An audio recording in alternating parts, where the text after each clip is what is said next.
Bab 2149-2150. Hamba ilahi timur menerima perintah dan mengangkat tangannya. Dua sinar cahaya pekat bak pelangi tiba-tiba melesat turun, menghantam Yunce dan Hua Caili. Hua Qingying secara naluriah mengangkat tangannya untuk menghentikan mereka, tetapi Hua Fuchen langsung menekannya. Keduanya hanya bisa menyaksikan tanpa daya saat Hua Caili diikat oleh rantai cahaya dan dibawa ke imam besar bersama Yunce. Di bawah kendali Kaisar Abis dan imam besar, mereka tak berdaya menghentikan mereka. Menghentikan mereka secara paksa hanya akan membuat imam besar marah dan mengakibatkan konsekuensi yang lebih mengerikan. Cahaya yang mengikat itu tidak hanya sepenuhnya menutup gerakan mereka tetapi juga menekan energi mendalam mereka, membuat mereka tak mampu mengerahkan tenaga untuk melawan atau melarikan diri. Kata-kata, hukuman melahap yang sunyi, hampir membuat Dian Zhouxi yang setengah lumpuh melompat.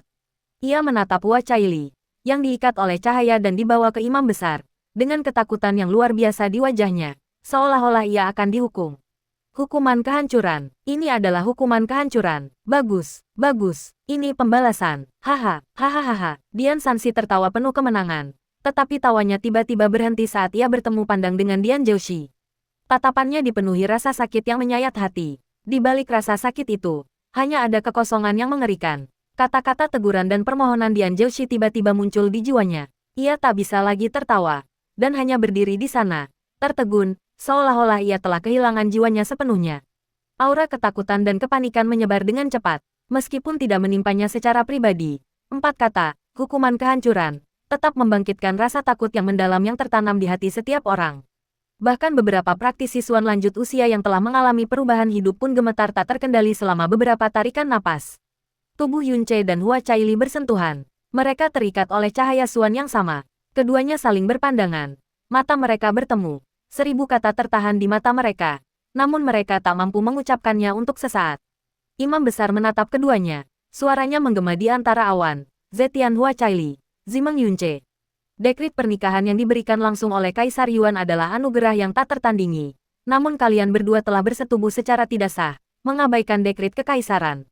Tindakan ini merugikan alam baka dan menunjukkan penghinaan total terhadap Kaisar Yuan dan Tanah Suci. Kejahatan kalian tak termaafkan. Dan kalian akan dihukum dengan hukuman melahap yang sunyi. Dong Huang, laksanakan eksekusinya. Tunggu, Imam Besar, tolong dengarkan aku. Meng Kongchan, mengabaikan yang lain. Terhuyung-huyung saat ia menerjang maju meskipun statusnya sebagai dewa. Perselingkuhan Jian Yuan dan Caili bukanlah tindakan yang disengaja untuk melanggar dekrit pernikahan yang diberikan langsung oleh Kaisar Yuan. Ada banyak alasan tersembunyi dan keadaan yang tak terhindarkan. Ketika Jian Yuan dan Caili pertama kali bertemu, ia bahkan tidak tahu bahwa Caili adalah Dewi Zetian. Apa yang terjadi pada mereka setelahnya? Dewa tanpa mimpi. Suara pendeta agung tidak keras, tetapi kehadirannya yang berat dan mengesankan tiba-tiba memotong kata-kata Meng Kongchan. Mengingat status dewa Anda, saya mengizinkan Anda menjawab 3 pertanyaan. Meng Kongchan tidak punya pilihan selain menjawab. Baiklah. Pendeta agung mengajukan pertanyaan pertama. Apakah memang ada perselingkuhan di antara mereka? Bibir Meng Kongchan bergerak, berusaha mengatur pikirannya. Hubungan mereka dimulai di Laut Berkabut. Jawab pertanyaannya, seru pendeta agung. Meng Kongchan mendesah dalam hati. Suaranya melemah. Ya. Imam besar menanyakan pertanyaan kedua. Apakah mereka telah berhubungan badan? Meng Kongchan perlahan menutup matanya. Suaranya semakin melemah. Ya. Keributan meletus di sekitar mereka. Dan banyak mata diam-diam melirik Dian Zhouxi yang berwajah kaku. Ada yang mengejek. Ada yang mengasihani dan menyesali. Ada pula yang merasa kasihan padanya. Imam besar menanyakan pertanyaan ketiganya. Kapan kau dan Dewi Huaxin mengetahui perselingkuhan mereka? Mencoba menyembunyikannya dari imam besar hanya akan memperburuk situasi. Jadi ia hanya bisa menjawab dengan jujur, 3 tahun yang lalu. Dian Lohou mencibir, ekspresinya tak terlukiskan. Imam besar berkata dengan suara berat, kalau begitu, sebagai Dewi suatu bangsa, betapa absurdnya kau mengetahui kata, rahasia tersembunyi. Meng Kongchan tahu imam besar benar. Sehebat apapun rahasia tersembunyi itu, ia tidak dapat mengubah fakta, juga tidak dapat menghapus kesalahan dan dosa yang telah ditetapkan.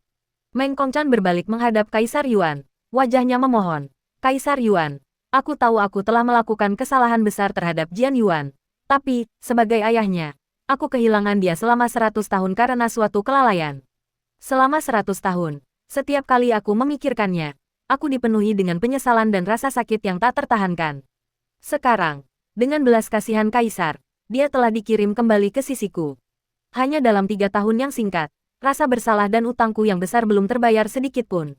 Bagaimana aku bisa menanggung rasa sakit kehilangan dia lagi? Sekalipun Jian Yuan sangat berbakat, pada dasarnya dia hanyalah dewa. Dia tidak mampu menahan hukuman melahap yang membara. Hukuman melahap yang membara, ketika dijatuhkan pada tubuhnya, sama saja dengan eksekusi. Buk, ia berlutut berat di tanah. Wajahnya menunjukkan permohonan menyedihkan yang seharusnya tak pernah muncul pada seorang dewa. Ayahlah yang harus disalahkan atas kelakuan buruk putranya. Aku mohon Kaisar Yuan untuk berbelas kasih dan mengizinkanku menggantikan putraku dan menanggung hukuman melahap yang membara 2 kali lipat. Aku mohon Kaisar Yuan untuk berbelas kasih. Dalam kehidupan ini dan kehidupan selanjutnya, aku akan membalas kebaikan yang mulia. Bang, kepalanya terbanting. Membelah tanah puncak awan Eden dengan retakan pucat, dari mana darah merah mengalir. Pada saat ini, kesombongan dan martabat seorang dewa benar-benar ditinggalkan. Tubuhnya meringkuk dalam posisi yang paling rendah hati. Kepalanya yang angkuh, berlumuran darah dewa, menempel di tanah, tetap tak terangkat untuk waktu yang lama. Yunce perlahan menarik napas, menutup matanya. Buku-buku jarinya yang terkepal memperlihatkan pucat yang tidak wajar. Ayah, Tuhan, Meng Jianxi menjerit gemetar. Matanya sudah berkaca-kaca. Ia tak pernah melihat, bahkan tak pernah membayangkan, bahwa ayahnya, yang menjulang tinggi bagaikan gunung yang menopang langit, suatu hari akan muncul dalam keadaan yang begitu rendah hati. Ia melangkah maju, berlutut berat di belakang ayahnya dengan bunyi gedebuk, kepalanya membentur tanah, berseru dengan suara memilukan. Aku mohon ampun kepada Kaisar Jurang. Gedebuk, gedebuk, gedebuk, suara berlutut bergema terus-menerus. Dalam pandangan kerumunan yang agak linglung, semua orang di kerajaan penenun mimpi berlutut, bersujud berulang kali. Kami mohon ampun kepada Kaisar Jurang. Teriakan itu memekakkan telinga dan sangat mengharukan. Berbagai ekspresi di wajah semua orang menjadi rumit saat ini. Kemarahan di mata Dian Lohou membeku sesaat, tetapi akhirnya, ia menoleh tajam, mendengus berat, dan menolak untuk melihat. Lagi, Hua Fuchen mendesah pelan. Ia tidak memohon-mohon pada Hua Caili seperti Meng Kongchan. Meskipun Kaisar Abis begitu memanjakan Hua Caili, meskipun bobot Hua Qingying di mata imam besar lebih tinggi daripada 7 dewa agung. Karena ia tahu bahwa perintah Kaisar Abis tidak dapat dilanggar, dan mustahil membuat pengecualian di depan umum. Meng Kongchan tidak mungkin tidak mengetahui hal ini, dan sebagai dewa tanpa mimpi, yang jiwa ilahinya paling kuat di antara 7 dewa dari 6 kerajaan, jiwa ilahinya tak diragukan lagi yang paling tangguh dan berdarah dingin, namun pada saat ini, jiwanya runtuh ke kondisi ini. Seperti yang diduga, Kaisar Abis tetap diam, bahkan tidak melirik ke arahnya. Mata dingin dan suara berat imam besar berkata, Meng Kongchan, kalian semua, mundurlah dalam 3 tarikan napas. Jika tidak, hukuman kalian akan bertambah berat. Meng Kongchan bersujud di tanah, tubuhnya gemetar kesakitan. Lukisan itu melayang ke depan, menariknya dengan paksa, dan mendesah. Karena Kaisar Yuan telah memberi perintah, ini tidak dapat diubah. Keadaan sudah sampai pada titik ini. Tidak ada cara lain selain menyerahkannya kepada anak-anak. Mereka tidak dapat menanggung kerumitan lebih lanjut. 4 kata terakhir mengejutkan Meng Kongchan hingga terbangun. Ia hanya bisa berdiri, dengan lemah berkata, semua, mundur. Senior, suara Yunce terngiang di telinga Meng Kongchan. Meng Kongchan, Meng Jianxi, semua penenun mimpi menoleh. Tatapan mereka bergetar saat menatap Yunce. Suaranya tenang, tidak berbeda dari biasanya, tanpa getaran atau ketakutan. Apapun kisah tersembunyi itu, pada akhirnya hal itu akan menghancurkan kontrak pernikahan yang diberikan oleh Kaisar Yuan, sebuah kejahatan yang tak terbantahkan. Karena itu adalah kejahatan, maka pantas mendapatkan hukuman ini. Kylie dan aku tidak menyesal. Ia sedikit menoleh, wajahnya menampilkan senyum hangatnya yang biasa. Senior, beberapa waktu lalu, aku baru saja memikirkan resep sup yang cukup rumit yang bisa menyajikan sup dengan cara yang indah dan mempesona, tapi aku belum sempat membuatnya. Setelah aku kembali, aku akan membuatnya untukmu, senior. Aku yakin kau pasti akan menyukainya. Bibir Meng Kongchan bergetar, lalu ia tertawa, tetapi matanya berkaca-kaca. Baiklah. Aku, seorang pria impian, tidak bisa mengingkari janjiku. Yunce mengangguk berat, lalu mengulurkan tangan dan menggenggam pergelangan tangan Hua Kylie yang dingin dan putih.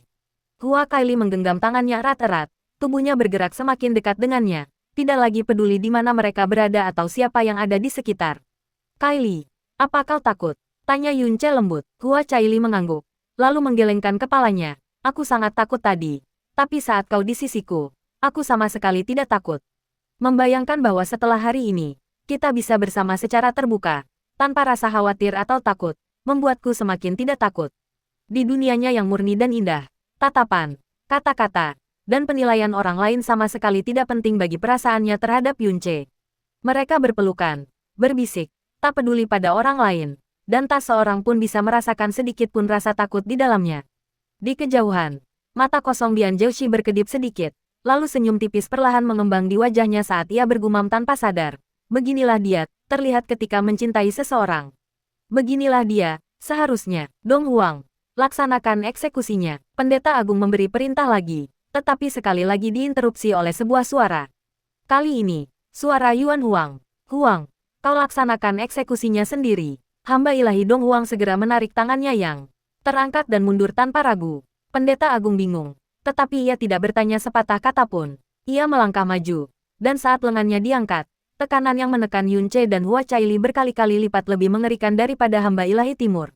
Tiba-tiba angin sepoi-sepoi bertiup, membawa suara perempuan yang jernih dan elegan. Imam besar, mohon ampuni. Suara perempuan ini sungguh membuat imam besar, yang begitu keras hingga tak berperasaan, menghentikan apa yang sedang dilakukannya. Perempuan itu mengenakan jubah putih polos berhiaskan bunga plum musim gugur, matanya seindah air musim gugur, kulitnya putih bersih, dan seluruh tubuhnya anggun dan seperti dunia lain, sehingga sulit ditebak usianya. Dia tak lain adalah Susang, pelayan dekat pejabat ilahi abadi roh. Bibi Susang, gumam Hua Caili tanpa sadar. Ada apa? Tanya imam besar dengan suara berat. Pelayan itu, Susang, membungkuk anggun kepada Kaisar Yuan dan imam besar sebelum tersenyum dan berkata, Susang datang atas perintah tuanku untuk memohon restu Kaisar Yuan bagi Yunce, agar ia dibebaskan dari atau diringankan hukumannya. Mendengar ini, imam besar mengerutkan kening dalam-dalam, dan semua orang saling bertukar pandang bingung. Mata mereka dipenuhi keheranan.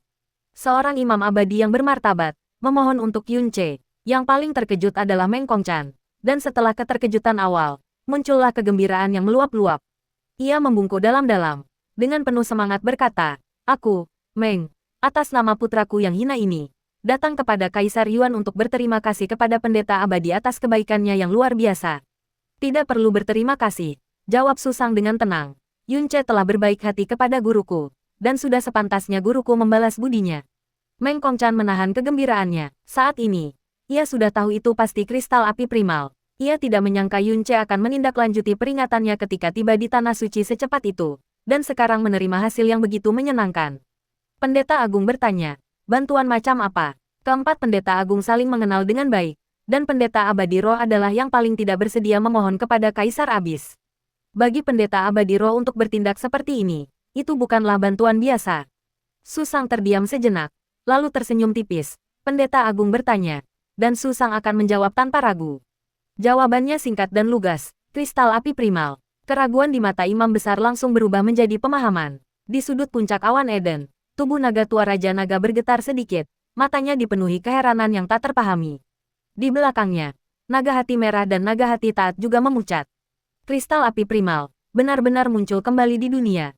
Gumam Raja Naga, hatinya dipenuhi campuran keterkejutan dan kebingungan. Long Cixin maju setengah langkah, merendahkan suaranya serendah mungkin. Apa yang terjadi hari ini pasti akan menyebar.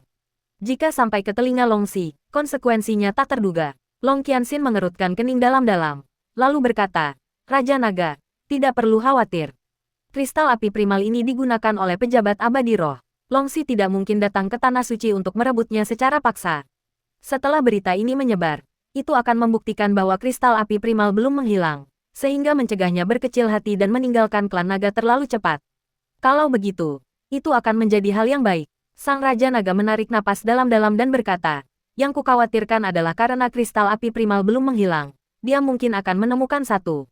Kalau begitu, dia pasti sudah menemukan kelima dari apa yang disebut 5. Harta karun roh. Saat itu, perginya dia bukan masalah besar, tapi jika dia tahu dia telah ditipu, mengingat temperamennya, dia pasti akan menjadi ancaman besar bagi klan kita. Tuan Naga, tenanglah. Long Cixin mengerutkan kening dan berkata dengan suara berat, aku akan mengawasinya diam-diam. Aku jamin bahkan jika kristal api primal benar-benar muncul kembali di dunia ini, dia sama sekali tidak akan punya kesempatan untuk mendapatkannya. Pada saat ini, angin lain bertiup masuk, membawa suara yang agak santai dan tak berdaya. Astaga, sungguh kebetulan, seorang pemuda berjalan masuk, bergoyang di atas awan tipis. Posturnya lesu, suaranya lembut, sama sekali tidak cocok dengan suasana hikmat puncak awan Eden. Namun, dia tampak tidak menyadari, dengan senyum berseri-seri di wajahnya. Bahkan dengan Kaisar Abis dan Imam Besar hadir, ia tak mampu menahan sikapnya yang sangat kasar dan tak terkendali. Dan satu-satunya orang di seluruh Tanah Suci, selain 4 imam besar, yang berani bertindak seperti ini di hadapan Kaisar Abis, adalah Yuan Ying, pelayan dekat 6 imam tertawa. Apa yang membawamu ke sini lagi? Imam besar sangat tidak menyukai pria ini, mungkinkah? Pikiran imam besar benar. Pelayan Yuan Ying membungkuk hormat kepada Kaisar Abis dari kejauhan. Yuan Ying telah datang atas perintah gurunya untuk memohon kepada Kaisar Abis demi Yunce.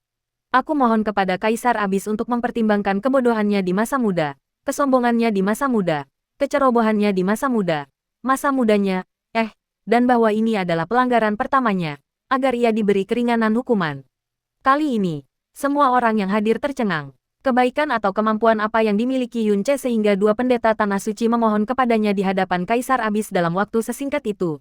Dari zaman kuno hingga sekarang, bahkan para dewa dari berbagai kerajaan pun belum pernah menerima kebaikan seperti itu. Meng Kongchan diliputi kegembiraan dan membungkuk dalam-dalam lagi. Saya, Meng, berterima kasih kepada pendeta 6 tawa atas kebaikannya yang luar biasa. Tidak perlu berterima kasih, Yuan Ying, pelayan itu. Dengan cepat melambaikan tangannya. Tuanku sangat gembira bisa membalas budi anak ini. Kata-kata ini membuat semua orang yang hadir terdiam. Siapa yang tidak tahu bahwa pendeta 6 tawa adalah orang yang paling eksentrik dan pantang menyerah di Tanah Suci, atau lebih tepatnya, di seluruh dunia abis. Kristal api primal bisa membuat pendeta abadi roh berutang budi kepada Yunce, tetapi metode apa yang ia gunakan untuk membuat pendeta 6 tawa berutang budi kepadanya? Bahkan pendeta agung pun penasaran dan bertanya, kepada siapa Liu Xiao berutang budi kali ini? Ini, Yuan Ying tampak gelisah dan membungkuk meminta maaf. Tuanku berkata bahwa ini menyangkut harta surga dan bumi.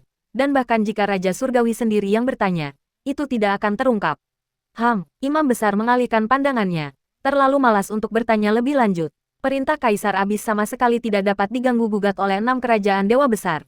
Namun, di luar kerajaan dewa, ada pengecualian seperti keempat imam besar. Kaisar Abis tidak mungkin mengabaikan permohonan bersama kedua imam besar. Akhirnya ia menjawab dan menatap Yunce. Semua mata juga tertuju pada Yunce. Ekspresi Meng Kongchan telah kehilangan rasa takutnya. Kesuraman di mata Hua Fuchen sebagian besar telah menghilang. Dan bahkan mata biru Hua Qingying telah kehilangan dinginnya yang mengerikan. Kaisar Yuan berkata dengan tenang, Yunce, karena Ling Xian dan Liu Xiao telah memohon untukmu. Tentu saja aku tidak bisa mengabaikan ini. Apakah kau punya sesuatu untuk dikatakan? Yunce tampak bersyukur dan dengan sungguh-sungguh menjawab. Aku akan selamanya mengingat kebaikan hati kedua pendeta senior itu. Aku berani memohon belas kasihan Kaisar Yuan melalui anugerah mereka. Bicaralah, kata Kaisar Yuan, matanya kosong bagai jurang yang dalam, tanpa menunjukkan emosi yang sebenarnya. Pada titik ini, Meng Kongchan menghela napas lega. Permohonan seorang pendeta mungkin hanya akan meringankan hukuman Yunce atas hukuman melahap desolate. Namun, permohonan 2 pendeta pasti cukup untuk menyelamatkannya dari hukuman ini. Namun, mengingat sifat Yunce, mustahil ia akan meninggalkan Hua Caili dan melarikan diri sendirian. Karena itu, ia pasti akan memanfaatkan bantuan kedua pendeta itu untuk meminta keringanan, atau bahkan pengampunan atas hukuman mereka. Pada titik ini, tidak ada hasil yang lebih baik.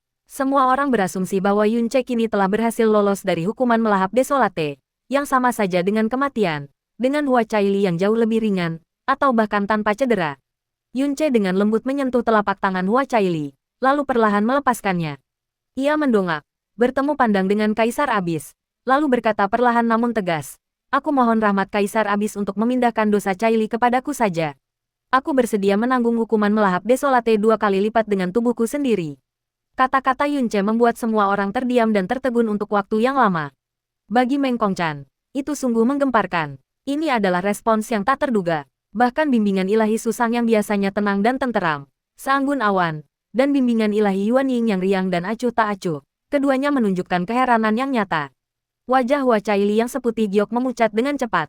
Ia tiba-tiba meraih tangan Yunce, berteriak, Saudara Yun, apa yang kau katakan?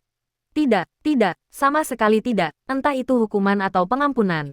Aku akan bersamamu. Jangan pernah berpikir untuk meninggalkanku. Jari-jarinya mencengkeram erat jari Yunce, seolah takut Yunce akan melepaskannya lagi. Yuaner, kau tarik kembali perkataanmu. Teriak Meng Kongchan mendesak. Jangan bicara omong kosong. Ia tak pernah membayangkan bahwa apa yang seharusnya menjadi berkah dari surga akan diubah oleh Yunce menjadi siksaan ganda, mengubah kesempatan hidup menjadi jurang yang lebih dalam. Pada saat ini, Meng Jianxi mengabaikan semua yang lain. Ia maju beberapa langkah dan meraung sekuat tenaga. Saudara Yuan, meskipun hukuman melahap yang sunyi bukanlah hukuman mati, kengeriannya jauh melampaui imajinasimu. Hukuman itu menembus darah, daging, urat, tulang, sumsum, dan jiwamu. Setiap bagian kecil tubuhmu akan menderita siksaan yang 1000 kali lebih mengerikan daripada mimpi buruk, tanpa tempat untuk melarikan diri, hanya ingin mati. Catatan Istana Xuanji menyatakan bahwa total 176 orang telah menanggung hukuman melahap yang sunyi, tetapi hanya 9 yang selamat sampai akhir. Sisanya tidak tahan dan bunuh diri selama hukuman. Dari 9 yang selamat sampai akhir, 6 berada di tahap akhir alam pemusnahan ilahi, dan 3 berada di alam ekstrim ilahi. Ini bukan siksaan yang bisa kau tanggung. Menggandakan hukuman melahap yang sunyi, sama sekali tidak mungkin, sama sekali tidak. Tarik kembali apa yang baru saja kau katakan. Kau harus menariknya kembali apapun yang terjadi. Kau tidak boleh gegabah, demi Bapa Dewa, demi kerajaan ilahi penenun mimpi. Raungan Meng Jianxi semakin menyayat hati menjelang akhir. Selama 3 tahun di kerajaan penenun mimpi, ia tak pernah memberitahu Yun Ce informasi apapun tentang hukuman melahap yang sunyi. Ia mengira Yun Ce akan mengambil keputusan ini hanya karena ia sama sekali tidak menyadari kengerian hukuman melahap yang sunyi. Yun Ce, Hua Qingying, yang selalu menyendiri dan pendiam di depan orang lain, berbicara dengan lembut, membuat banyak kekasih yang tergila-gila diam-diam mendengarkan dan meliriknya. Aku tahu perasaanmu terhadap Kylie, tetapi kengerian hukuman melahap yang sunyi itu di luar pemahamanmu. Dengarkan kata-kata ayahmu dan tarik kembali apa yang baru saja kau katakan. Dengan 2 pendeta tinggi yang memohon untukmu, Kaisar Yuan dan pendeta tinggi tidak akan terlalu keras. Tatapan Yun Ce tak bergeser, masih menatap langsung ke arah Kaisar Yuan. Keputusanku sudah bulat. Aku mohon Kaisar Yuan mengabulkan permintaanku dengan mempertimbangkan martabat kedua pendeta tinggi senior. Meskipun telah berulang kali diberitahu betapa mengerikannya hukuman melahap yang sunyi itu, tanggapannya tetap tidak menunjukkan sedikit pun kegelisahan atau keraguan. Yuaner, kau, Saudara Yuan, mata Hua Qingying berbinar, dan ia terdiam sesaat. Saudara Yun, aku tidak mau. Hua Caili menggelengkan kepalanya dengan keras. Jari-jarinya yang sudah terikat erat melilit hingga kehilangan warnanya. Kepanikannya barusan telah berubah menjadi tekad yang kuat dalam waktu singkat itu. Aku berkata, aku tidak akan pernah meninggalkanmu menderita sendirian, tidak akan pernah. Ekspresi para kultivator dari negara lain terus berubah. Mereka tak lagi bisa memahami situasi saat ini. Apalagi Yun Ce, junior yang baru saja kembali ke kerajaan ilahi. Mereka tak tahu harus menertawakan ketidaktahuannya tentang hukuman melahap yang sunyi atau mengagumi keberaniannya menanggung hukuman sendirian. Yun Ce, ujar bidadari Susang, menawarkan nasihat yang seharusnya tak ia berikan dalam posisinya. Kusarankan kau jangan lakukan ini. Kengerian hukuman melahap yang sunyi berada di luar kemampuan tekad biasa. Jika kau melakukan ini, aku tak bisa menjelaskannya kepada guruku. Aku setuju, sahut bidadari Yuan Ying. Tindakan ini memang sangat berani.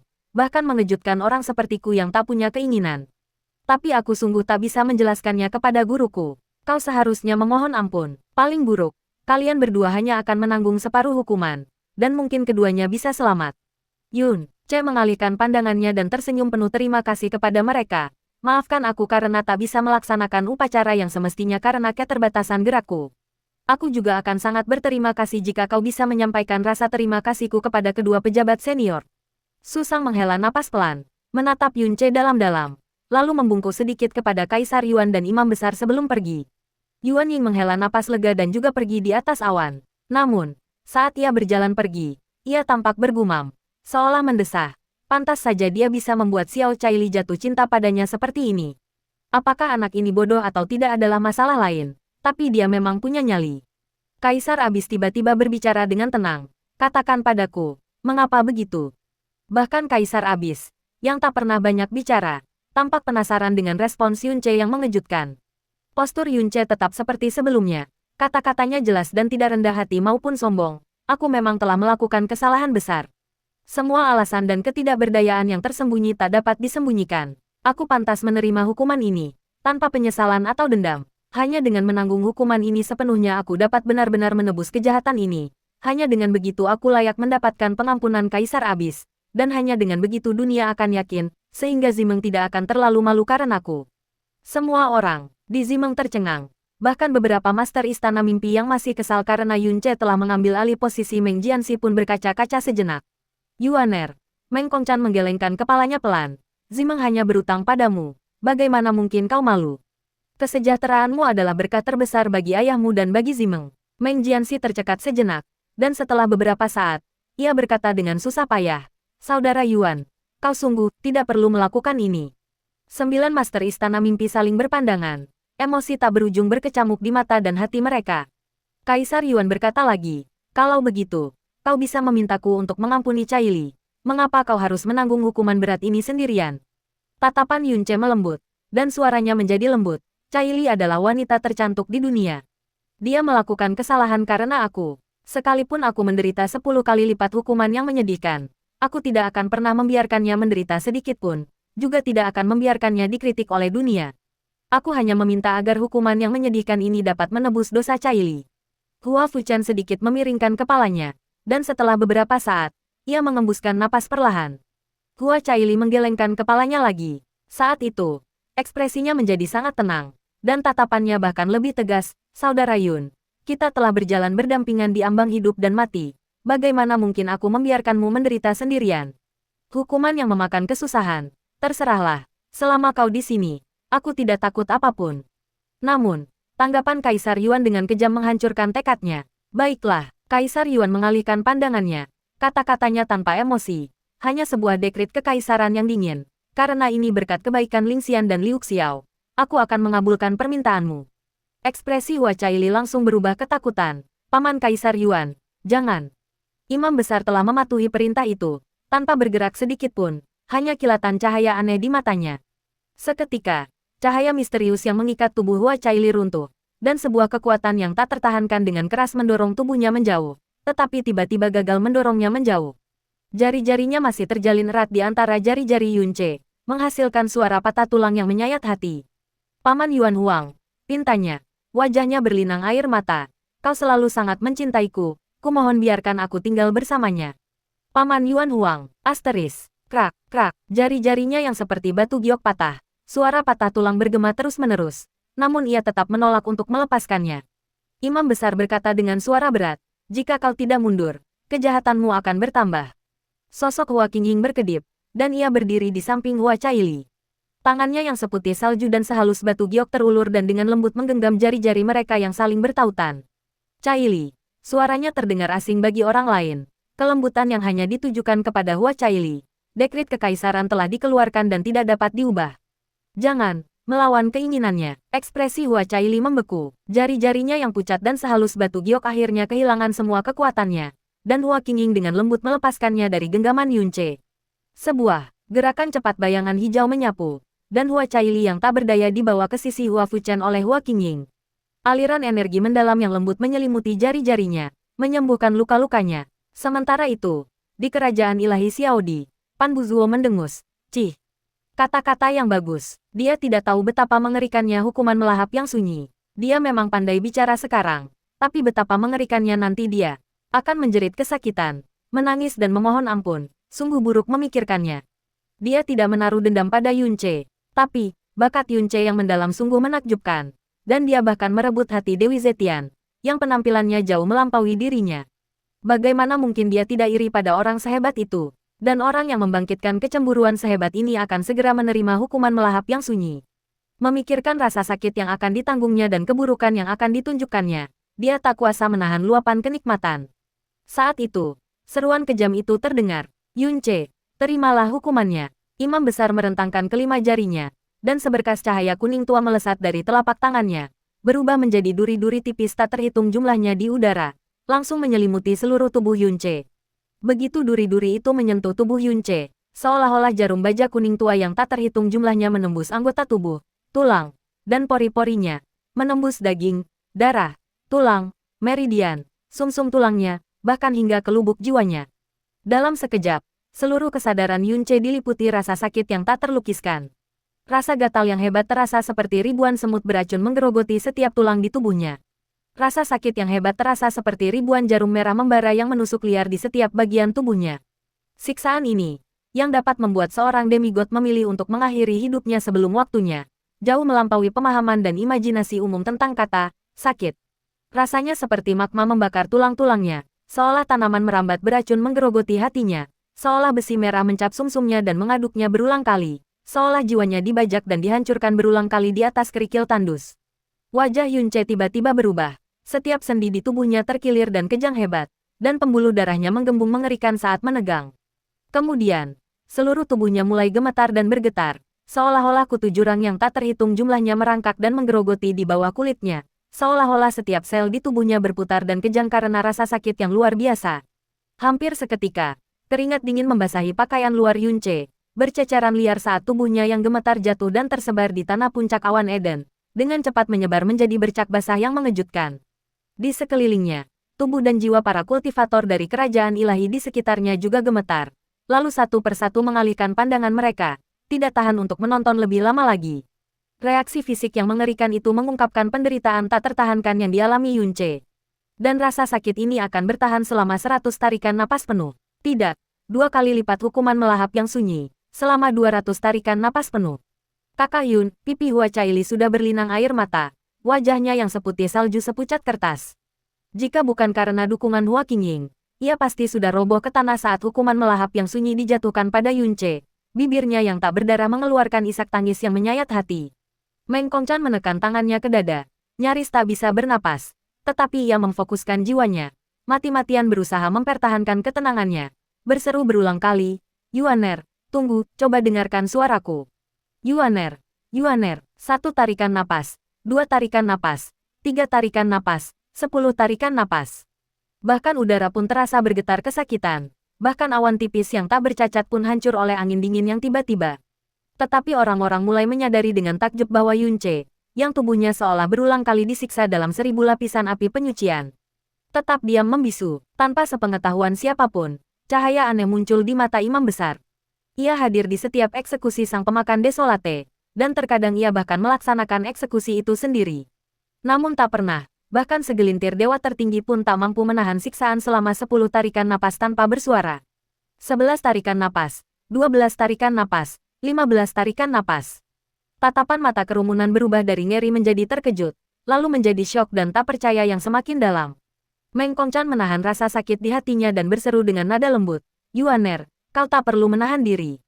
Teriakkan saja, berteriak akan sedikit mengurangi rasa sakitmu. Tidak apa-apa, teriakkan saja, Yuaner. Ia terus berteriak, mencoba menusuk dan mengalihkan perhatian jiwa Yunce, berharap ia tidak mengalami keruntuhan jiwa. Karena terlalu banyak orang yang menanggung hukuman ini bunuh diri ketika jiwa mereka runtuh. Meng Jianxi juga terus berteriak, Saudara Yuan, tak seorang pun pernah mampu menahan Desolate Devouring begitu lama tanpa berteriak. Kau sungguh layak menyandang namamu. Kau bukan hanya kebanggaan Weaving Realms, tapi mungkin tak seorang pun di abis yang bisa menandingimu. Jadi, kau pasti bisa bertahan. Bahkan Desolate Devouring 2 kali lipat pun tak akan mampu melukaimu. Krak, krak, krak, suara retakan tulang yang tajam dan menusuk telinga terdengar silih berganti.